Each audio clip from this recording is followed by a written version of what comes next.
Bonjour, je m'appelle Thomas Guévachon, je suis finissant à l'Institut québécois d'ébénisterie.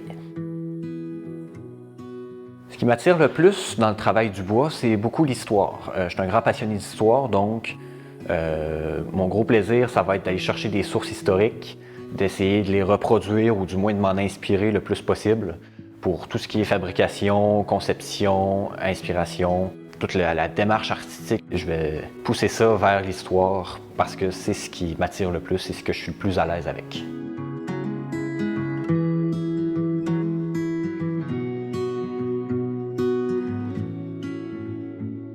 Dans les techniques anciennes, ce qui va beaucoup m'attirer, ça va être le travail manuel. Je suis quelqu'un de très manuel dans la vie, donc si je peux utiliser des techniques manuelles, des outils manuels, je vais le faire. Évidemment, je ne vais pas m'empêcher de tricher un petit peu, si on peut dire, en utilisant des outils modernes, des bandes scie et compagnie. Mais si je suis capable de râper à la main, de limer, d'utiliser des ciseaux à bois, des rabots, je vais le faire parce que je trouve que ça me rapproche vraiment beaucoup des techniques anciennes qui étaient utilisées il y a 100, 200, 500 ans.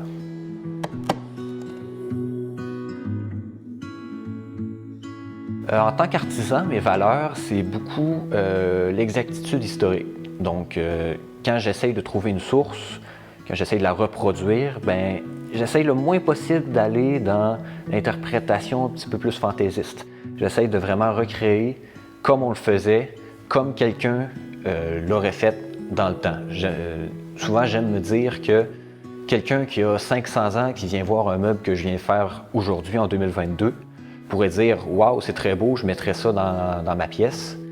Mais je voudrais pas qu'il soit dépaysé un peu. Je voudrais qu'il reste dans son élément. Je voudrais qu'il soit familier avec ce que je suis en train de faire.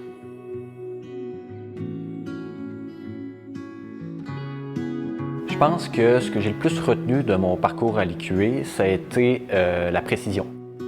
Je suis arrivé ici et j'étais beaucoup moins précis que ce que je suis aujourd'hui. Je coupais les coins ronds un peu, j'essayais de prendre des raccourcis un petit peu. Et petit à petit, c'est là que je me suis rendu compte que d'être patient, de prendre son temps, de faire attention, à être vraiment plus précis, de moins se dire « Ah, c'est correct de même ». Je pense que c'est ça que j'ai retenu le plus pendant mon parcours.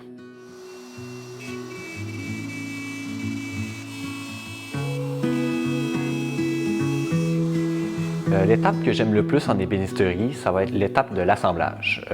Parce que c'est le moment où est-ce que tu as plein de morceaux de bois façonnés qui ne ressemblent pas forcément à grand-chose. Mais là, tu les assembles ensemble petit à petit et soudainement, tu as devant toi un meuble. Donc ça, c'est quoi que je trouve très satisfaisant à faire. Ce que j'aime le moins, je dirais que c'est l'étape de la conception.